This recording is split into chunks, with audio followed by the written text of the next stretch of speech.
May alamat si Bicol tungkol sa isang napakagandang babaeng napatay, si Daragang Magayong.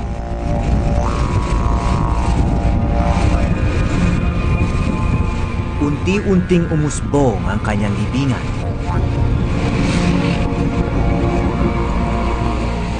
Ngayon halos kahit saan ka magpunta sa probinsya ng Albay, matatanaw mo ito. Tila nagbabantay.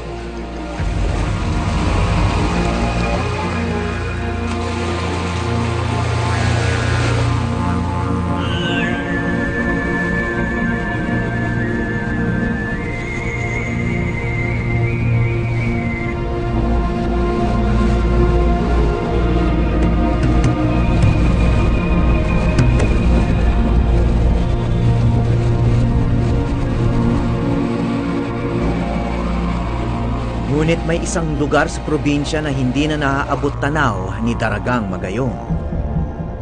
May iba pa kasing likas na yaman sa islang ito. Ngunit matatawag nga bang biyaya ang panggatong na napakamapinsala sa mundo? Biyaya na hinuhukay na parang kamote sa makikitid at madidilim na butas sa ilalim ng lupa.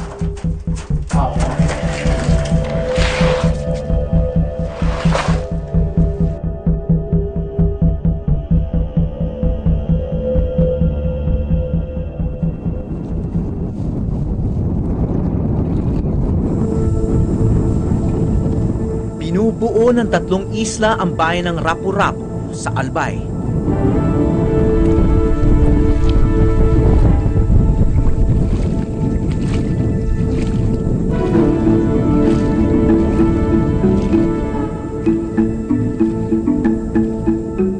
Hindi pa ako nakakatapak sa lupa sa Isla ng Batan nang may matagpuan akong kakaibang hayop.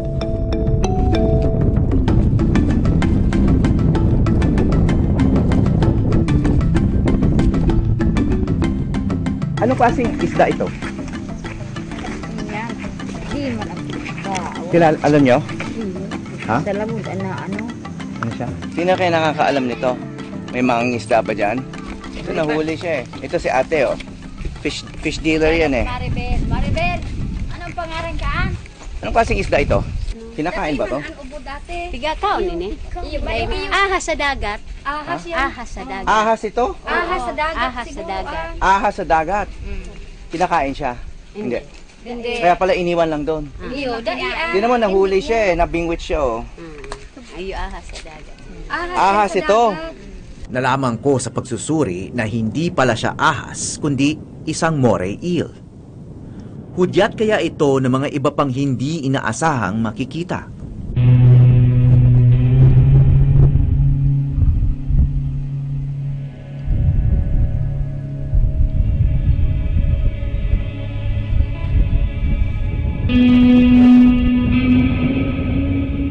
Tulad din ng ibang maliliit na isla dati, ang Batan.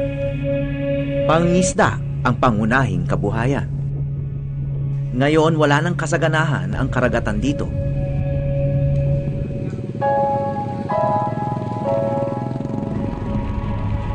Bukod tangi sa Batan, ang ipinalit na hanap buhay sa pangingisda.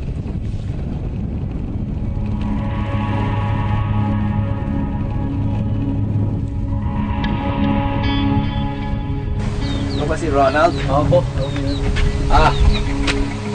Isda. Si Howie. Okay. Severino. Galing sa pamilya ng mga mangingisda, si Ronald Borrejon, 20 taong gulang.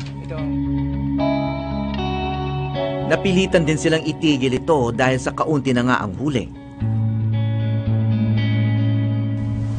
So mahirap pa ang buhay dito? Mahirap po sir. Bakit? Yan nga, wala kang... Kapag maulan, hindi ka makapagtrabaho sa mina. Anong ginagawa ng mga tao rin? Walang magawa. Sinamahan ako ni Ronald sa kanyang trabaho.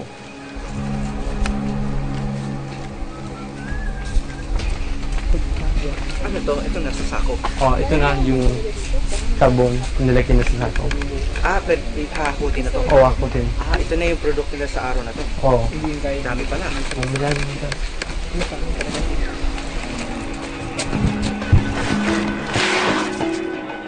Carbon ang alam nila sa tinatawag ng iba na coal. Halos kalahati na ng kuryente sa bansa ay galing sa coal. Coal ang pangunahing likas yaman ng isla ng Batan.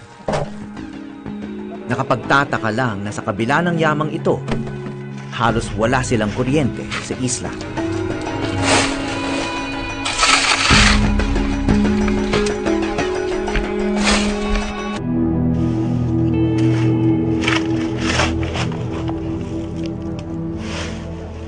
Iisa lang ang maaring minahin sa isla ng Batan, coal o carbon sa mga residente.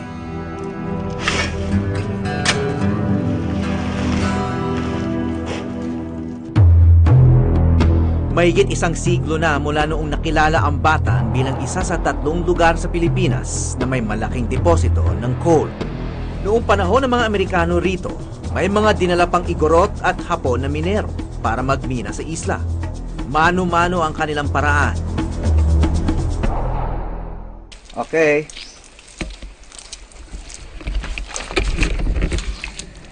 Katuloy ka? Ano? No. Halos walang pinagbago ang pagmimina noon sa paraan ng pamilya ni Ronald. Dito ko po umapok, sir. Yan. Oo. Pwede rin po, sir, atras. Ganito sa akin. Yan, ganyan. Para makabili yun. Okay. Yan, ganyan. Ganyan lang. Okay. Sige, tuloy lang. May kaya ko na to. Dali mo na? Sige.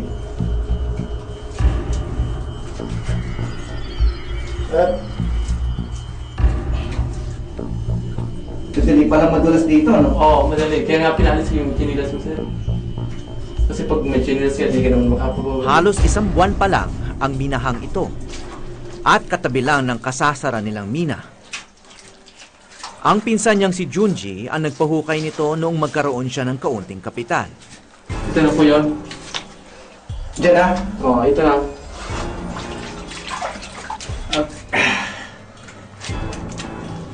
Okay. Okay. Ang ano pa, ang baba pala, no? Oo, baba dito. Ang ganito talaga. Sir, ito po yung ginagamit. Oo. Ito yung carbon. Okay. Yan yung kinukuha. Oo. Actually, mabigat nga. Oh, wow. Tapos yung carbon, parang tumatalamsik sa mukha. Oo. Dadaan lang, sir, bago tumahan ka. Sa ano, kailangan kayo siguro may maskara rito, no? Kasi tinatamaan yung mukha, eh. Sir. Di ba? Eh, ang talas pa nito. Oo, baka nga matamaan yung panty, sir. Ayun, yung pumasok sa ilong ko.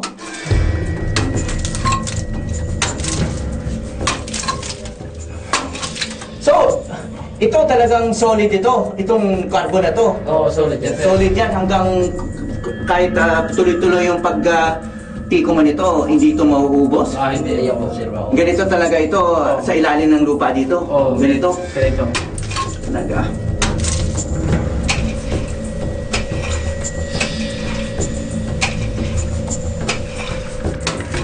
So, ano to? Tuloy-tuloy lang. Ganon, palaki ng itong butas nyo. Hindi. Hanggang lang po dyan, sir. Tapos, lilipat kayo. Hindi. Palalalim pa to. Pinapalalim nyo. Pinapalalim to. Tapos, kapag malalim na, doon nagagawa ng ibang hukay. Binansagang kamote coal mining ang paraan ng pagmimina nila dito dahil parehong kailangang bungkalin ng lupa para makuha ang biyaya. Higit na mapanganib lang ito. Tandem ang sistema nila ng pagmimina. Si Ronald ang tagahakot paakyat ng carbon, habang si June naman ang pikador.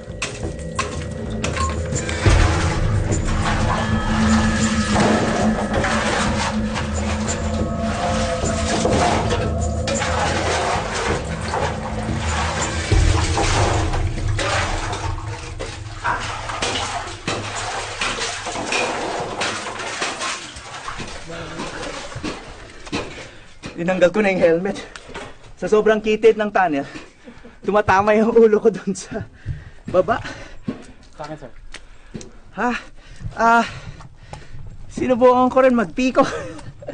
Ang hirap ng trabaho nyo. At saka yung ano to, Natatalimsikan yung mukha ko ng yung carbon. Pag ganun mo, ito, parang sumasabog pala.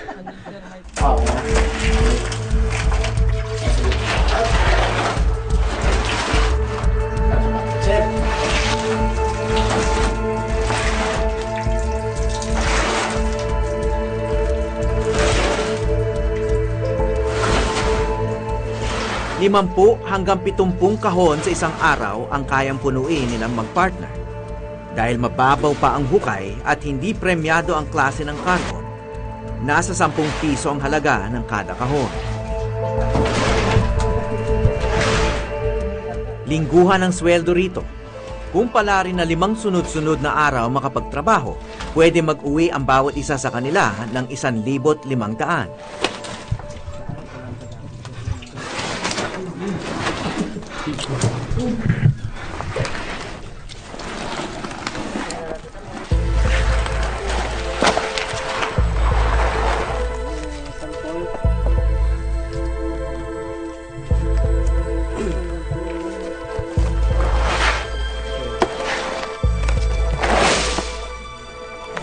Coal ay isang uri ng bato at ang pinakamalaki ng pinagkukunan ng enerhiya para sa kuryente sa buong mundo.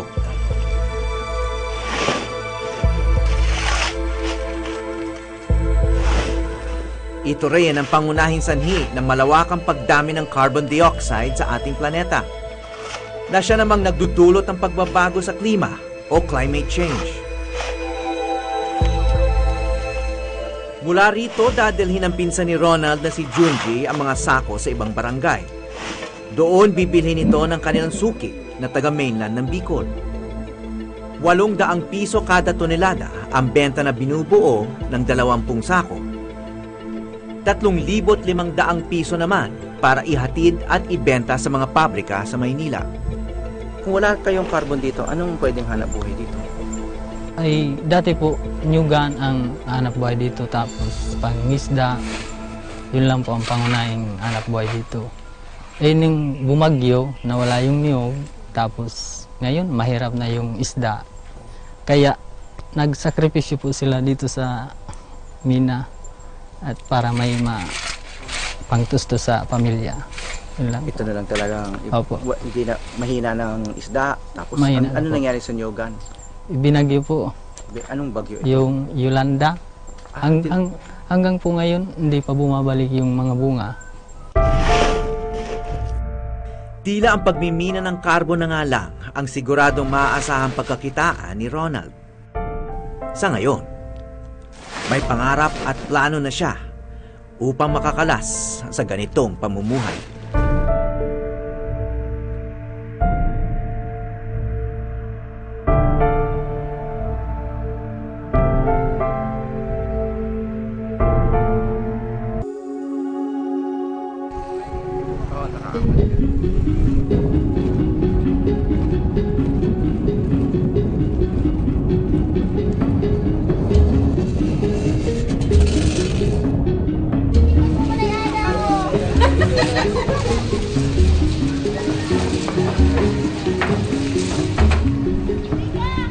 Fiesta sa isla ng Rapu-Rapu na katabi lang ng Batan Island.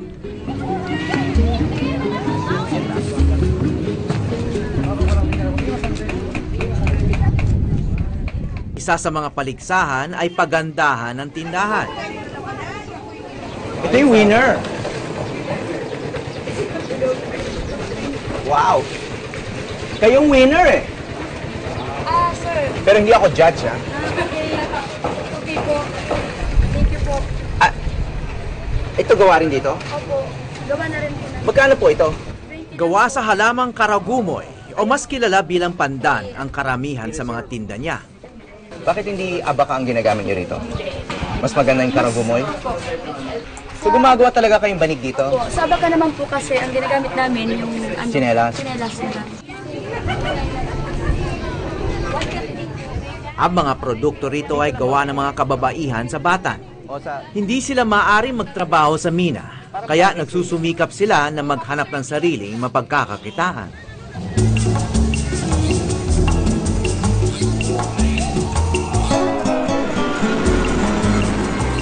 Ilang araw dito ay tatanghal ang iba't ibang timpalak na talagang pinagagastusan ng lokal na pamahalaan.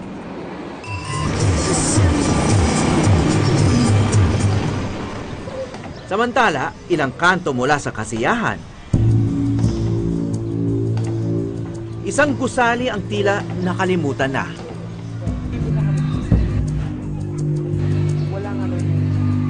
Ito ang kaisa-isang kolehiyo sa mga isla sa Albay Gulf. At dito nakasalalay ang pangarap ng minerong si Ronald Borrejon, ang makapagtapos ng pag-aaral. May mga time na dito pumapasok. Oo. Dito. Malaking classroom na to. Nakasulat pa rin sa kanyang classroom ang mga huli nilang exam sa filosofiya at sociology. What is true happiness? Who decides what morality is? How do you know your perceptions are real? Bigat ng mga tanong na yan. Oo. Nahirapan niya ako sumagot yun. Kahit sino may hirapan sumagot yan. Yung parang true happiness, pinagot ko yun ng personality. So, ikaw ba nakaranas ka na ng true happiness? Oo, nakaranas. Kailan? Ngayon, nag-aaral ako. Kasi ako lang yung anak nila na kapag-aaral ng kolehiyo. Masaya ako. Pero hindi ka pa nagtatapos. Hindi pa nga, pero masaya. Masaya ka na nag-aaral ka. Oo, masaya. Pwede, lalo kang sasaya pag nakatapos ka na. Okay. Ito naman tanong na to. Paano mo sinagot ito? Is social inequality good or bad in the society? Ano ba sa ibig sabihin ng social inequality para sa'yo? Quality yung pagkakapantay-pantay sa'yo? Social inequality. So, ibig sabihin hindi pantay. Hindi na kailangan umalis ng kolehiyo pa upang mas maunawaan ang tanong sa exam kaugnay ng social inequality. Ang mga minahan sa Rapu-Rapu ay kumita ng bilyong-bilyong piso at ang isa sa pinakamalaki, ang Lafayette Mining, ay nagpangakong aayusin at tatapusin ang mga gusali rito. Ngunit nang maubos na ang minimina at nagsara ito, kinalimutan na ang mga pangako sa komunidad. Ngayong pasukan, magsa-second year na si Ronald sa kursong edukasyon, ang natatanging kurso na meron sa kolehiyong ito. Sa kabila na napabaya ang kalagayan nito, ang kolehiyo pa rin na nagbibigay ng pag-asa sa mga katulad ni Ronald. Hiniling namin makausap ang kahahalalang ulit na alkalde na si Ronald Galicia, ngunit hindi niya kami pinaunlakan. So, anong pinakamalaking problema dito sa inyo? Peace and order, maayos naman. Ang kanyang executive secretary na si Wilson Guiana, na dating konsehal ng munisipyo, ang humarap sa amin. Pwede galing kami dun sa community college. Mukhang hindi pa tapos, no? Oo, yun. Iniwala nila din yun. Lafayette daw magtatapos, tapos wala. Hindi nila tinapos. Hanggang ganun lang sila po. Lalo kung gusto may papirmahan sila, yun, magaling mangako. Magaling sila mangako.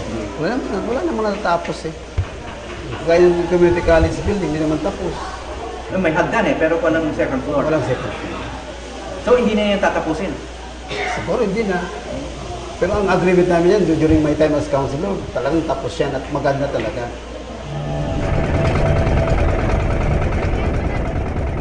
Binabaklas na ang natitirang istruktura ng Lafayette Mining. Wala na rin ang ibang malalaking minahan ng ginto sa isla ng Rapu-Rapu. Samantala, sa kalapit na isla ng Batan, tuloy-tuloy pa rin ang pagmimina ng kontrobersyal na coal. At ang may-ari ng isa sa pinakamalaking operasyon ng coal dito ay ang pamilya ni Mayor.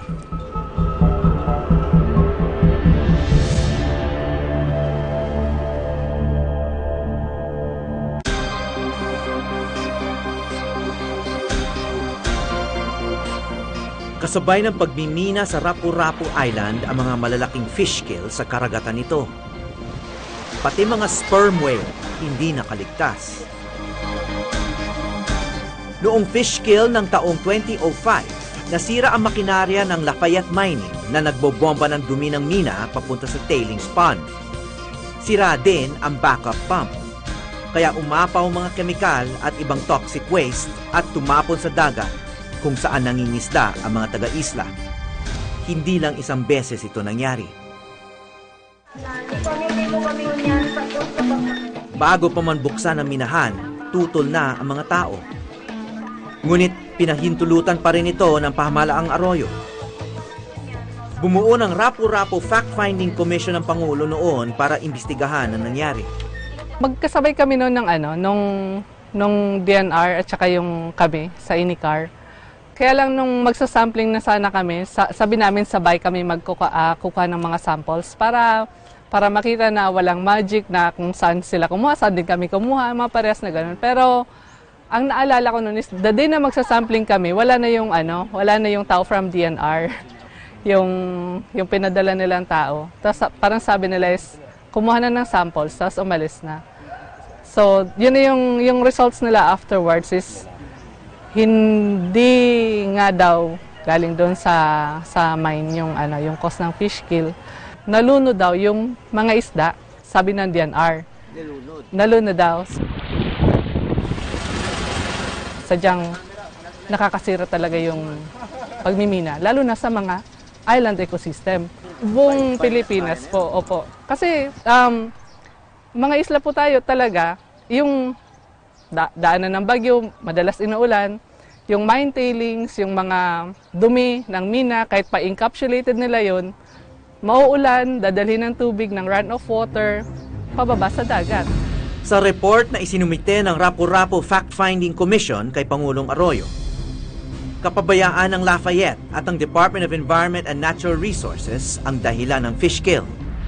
Kulang pa raw ang pasilidad para protektahan ang kapaligiran, ngunit pinahintulutan na raw ang Lafayette magsimula ng operasyon.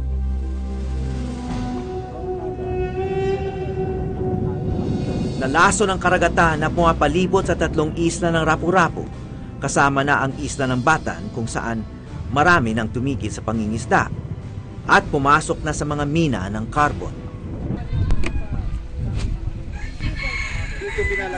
Ang mga taga-barangay Bugtong may solusyon daw at wala pa sa kanila ang nagmimina.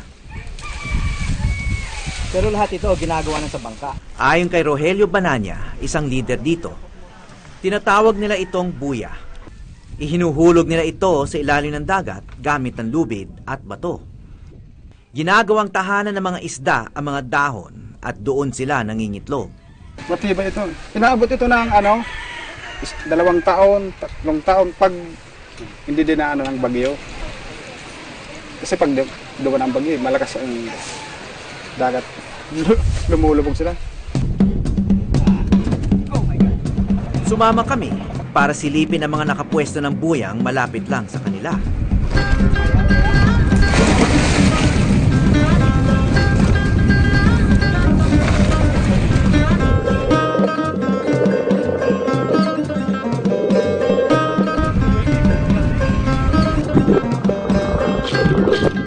Sa malinaw na tubig, wala kaming nakitang isda. Maging sa buya, wala rin. Balit pa pong isda. Hindi pa handa? Hindi pa, pwede. Hindi pa pwedeng iangat? Oo. Lumipat kami. Baka rito pala rin ang mga mangingisda.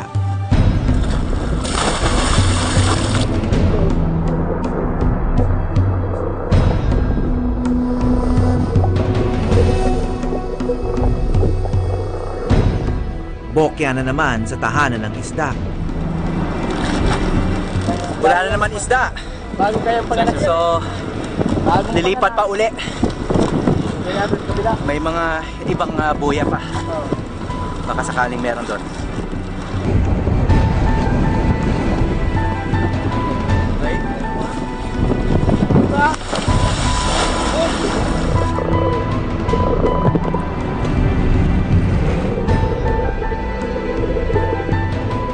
Sa pangatlong buya, wala pa rin.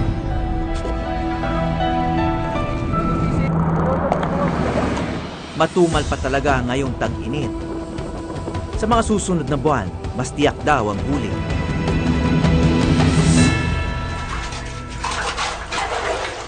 Wala talagang katiyakan sa dagat. Ngunit ang mina laging may laman. Araw-araw tiyak ang kita rito. Kaya mauunawaan mo rin kung bakit dito ang bagsak ng mga nahihirapang mangisda. Kung tutuusin, mapalad pa ang isla na may maasahan sila sa mina. Ang islang ito matagal nang kilala dahil sa carbon, ano? Baka nga po. Mayaman siya sa carbon. Oo, baka. Mayaman sa kulyara. So dapat yumaman din ang mga tao rito. Yung gano'n. Hindi nga yumaman. Hindi talaga magyayaman dahil kung wala ka naman na pira na pang, di ba, pag... Kailangan ng budget para kailangan ng budget to. Yung may mga pira, yun na nakakapagpamina dito. Yung wala na po. Yung kamote mine na pinapasukan ni Ronald, maliit lang na operasyon. Ngunit meron ding malalaki, tulad nitong nadaanan namin.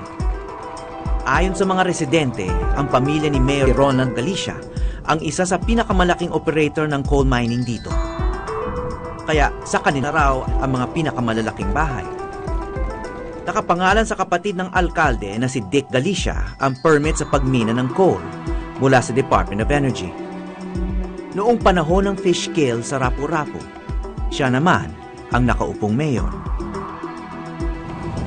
Ang biyahe namin sa Albay ay nagpatunay muli ng sari-saring likas na yaman ng Pilipinas at ang kasaganahan nito maging sa ilalim ng lupa.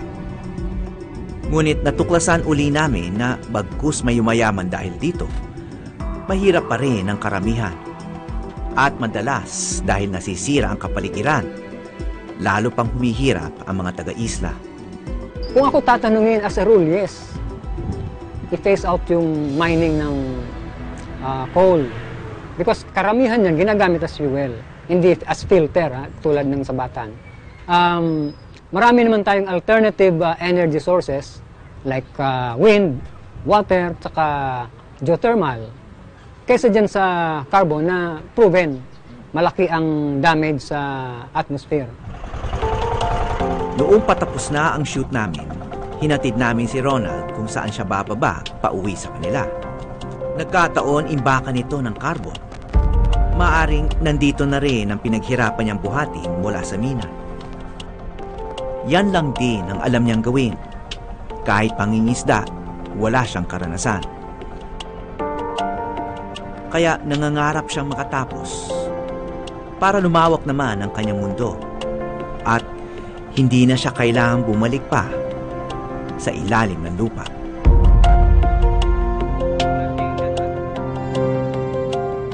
Mula sa mga isla ng Rapu-Rapu at Batan sa probinsya ng Albay, ako po si Howie Severino at ito ang Eyewitness.